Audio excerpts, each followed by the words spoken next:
Lilt project scoping. We all know what it feels like to drink the ocean. We have walked into projects with all the right intentions, understanding that if we do this, it'll be huge. But then all too quickly, we find ourselves frustrated and tired, and with ebbing motivation, we realize we're running out of time and resources. The project misses targets, or it takes an extended pause. At the other end of the spectrum, we've tackled projects that, although successful, didn't have as much impact as we hoped. We may realize that more could have been accomplished with the people, time, and talent allotted for this project. Or maybe our focus didn't give us the impact we hoped for. So what is a project? A project is a specific body of work that is carefully planned and designed, either individually or collaborative, to achieve a particular goal. The scope identifies the boundaries and focus of the project, articulating what is included and not included, and what success will look like. Michelle and Jeff have something in common. They are both leads for upcoming project work in their organizations. Michelle is a clinical nurse educator in the surgery department of a large urban hospital and has participated in several improvement projects over the years. Now she's being asked to be the project lead for upcoming work in the operating room. Jeff is the manager of payroll and benefits for a prominent organization that employs hundreds of people in the city. Jeff is new to improvement work, but he wants to take the lead for an urgent issue in his department. Both Michelle and Jeff have questions that may sound familiar because we've all asked them ourselves. Questions like, where do I begin? What should I focus on? There are so many things that need to be addressed. Will this project be successful? And who should I ask? And how much time will we need? Well, let's learn together by first understanding the tools, then applying them to Michelle and Jeff's situations. In this tutorial, we will focus on the following learning objectives that will help us define the scope of a project. Number 1. Describe 3 key principles for scoping projects. Number 2. We're going to analyze examples of projects to help us determine the appropriate scope. And number 3. By the end of this tutorial, our goal is that you will be able to use these scoping tools to assess and refine your current and future projects. So let's talk about the 3 scoping principles that get us on the right track as we tackle our upcoming project. It is important that we're able to answer these questions to help us formulate our scope. What is the pain that the unit, office, or organization is feeling? What is the purpose of the project work? What do we want to achieve when we're done? Then, what is the plan? We want to identify the scope of the project up front in order to give the project the best chance of success. The first thing we need to do is identify our project. This may be a daunting task, and all we know for sure is that it's somewhere between the sky and the weeds. Guidance Performance Solutions articulates this well when they describe that most organizations choose their projects one of 2 ways: strategy or pain. When we're thinking about strategy, we need to ask, does the project idea link with other projects or initiatives currently underway? Is there a link to the value stream map? And will it prepare the organization for upcoming initiatives or new regulations or building projects in the near future? Or is there something urgent that's causing immediate pain? Is the project idea based on current process problems like patient wait times, backlogs, high defect rates? Organizational concerns may be budget cuts or accreditation standards not being met.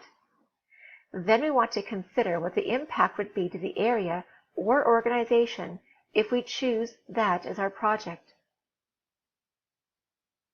Other things to consider when determining what is the pain is how much time will we have available, and when does the project need to be done? Or how much time may be required to actually complete the project with success? Will we need more resources? Meaning, how many people will we need to bring into the team? How much could the project cost? The second principle is to understand the purpose of the work. Where will we need to focus our attention to capture the problem and make improvements? The best way to do this is to go to the area where the work is happening and observe. Let's walk through the space or processes, talk with the people who work there, and try to understand the process steps that led up to and followed the problem area. If one area is focused on, then what will the impact be to the surrounding areas, processes, and people? In order to further understand the purpose of the work, we need to ask, what do we know for sure? So let's look at the data or the PQA that we've been given or collected. What is it telling us? We can start focusing the problem area with the help of this information and really determine the purpose for choosing this project. The third and final principle is to create the plan. Using the project form, we need to articulate the problem or opportunity, write down who will be involved, and the supporting data that led us to choose this as our project. This is also the place for us to determine what will be included and not included in this work. So write it down and talk it up. It's very important that the whole team has a thorough understanding of the work to be done. The most important piece of the plan is that we need to understand what success will look like. So we need to review the data that led us to this project and discuss, decide, and display how we will know that the changes are an improvement. The fundamental measure of a successful scope is the quality of the end product. Now let's apply the 3 scoping principles to Michelle's surgical project. Michelle's hospital has been tackling patient flow problems for many years now, and they continue great work in decreasing patient wait times in the ED, timeliness of treatment plans, and patient discharge throughout all departments. But staff, physicians, and patients are frustrated with how many surgeries are canceled each week.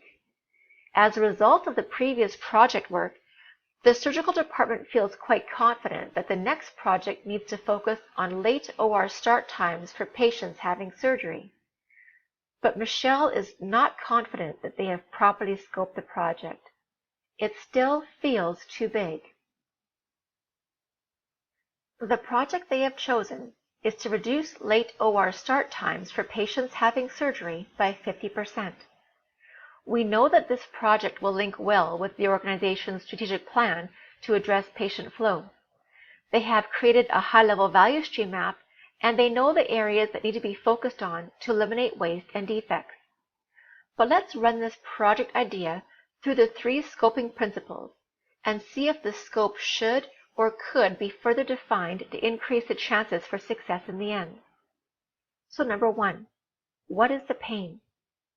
Well, there is a strategic link to patient flow as well as the pain of patients waiting, surgeries canceled, and surgical backlogs. We also need to consider how much time they have available and when will the project need to be complete for report out.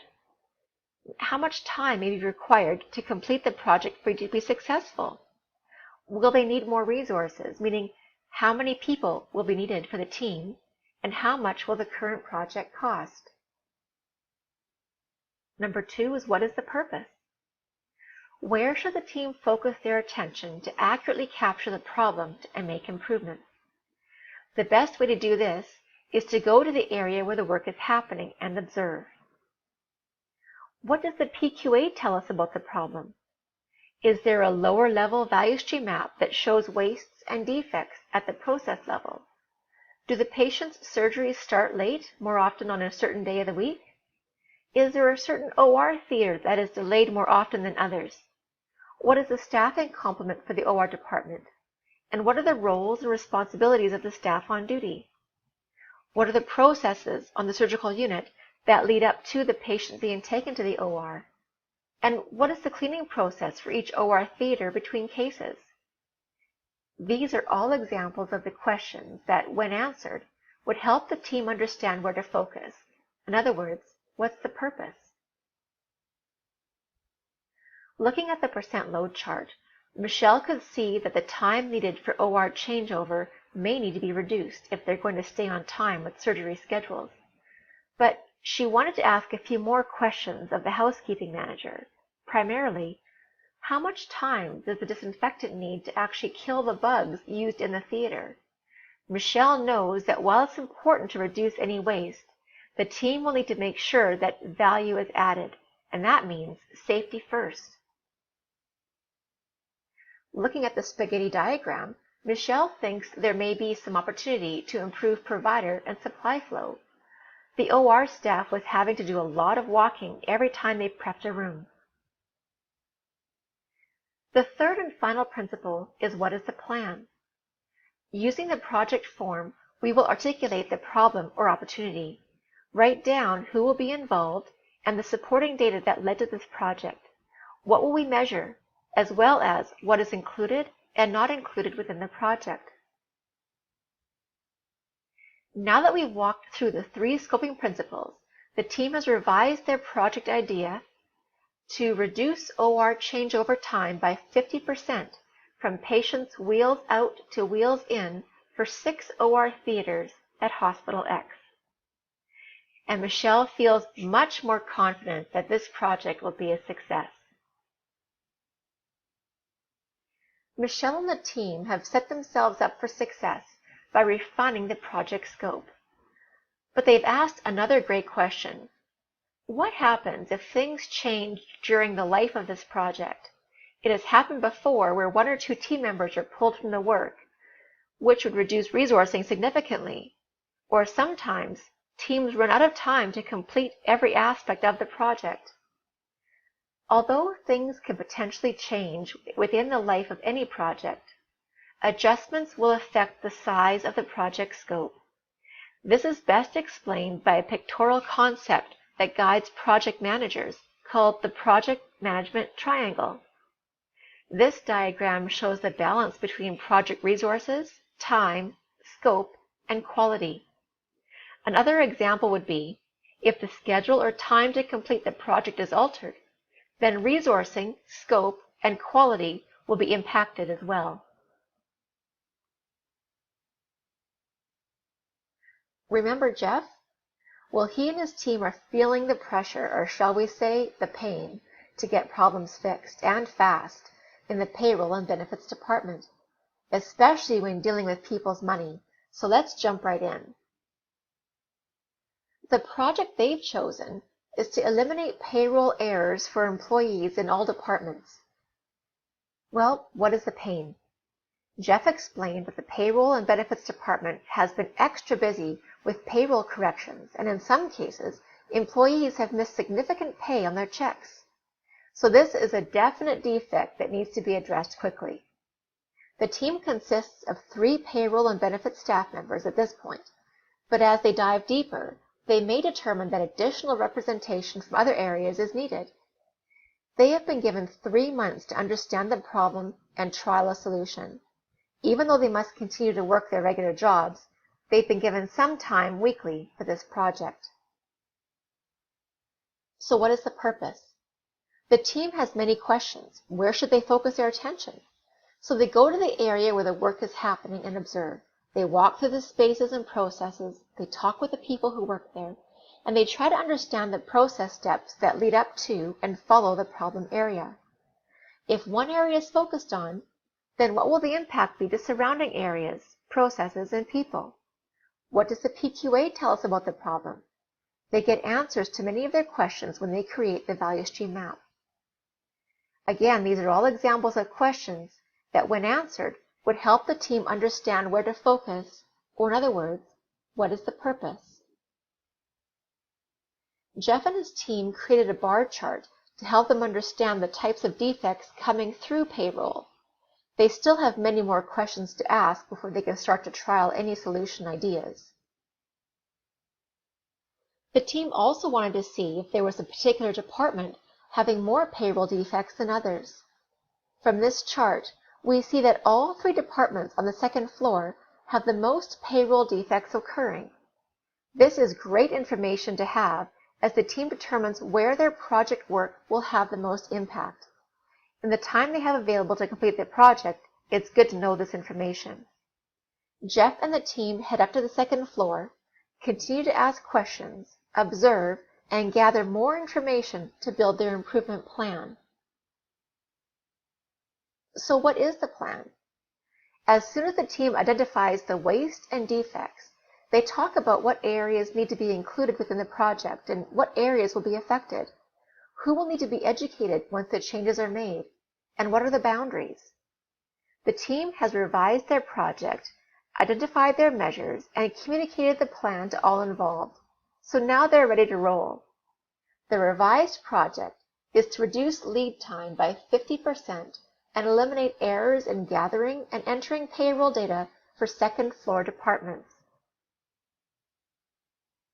In summary, it is important that we are able to answer 3 questions to help us formulate our scope. What is the pain? What is the purpose? And what is the plan? We want to identify the scope of the project up front in order to give the project the best chance of success. The project management triangle shows the balance between project resources, time, scope, and quality. If any element of the triangle changes within the life of the project, the scope will need to be adjusted as well. It really doesn't matter where the work is taking place, our home, office, or clinical setting. Applying the 3 scoping principles at the beginning of any project will set us up for greater success.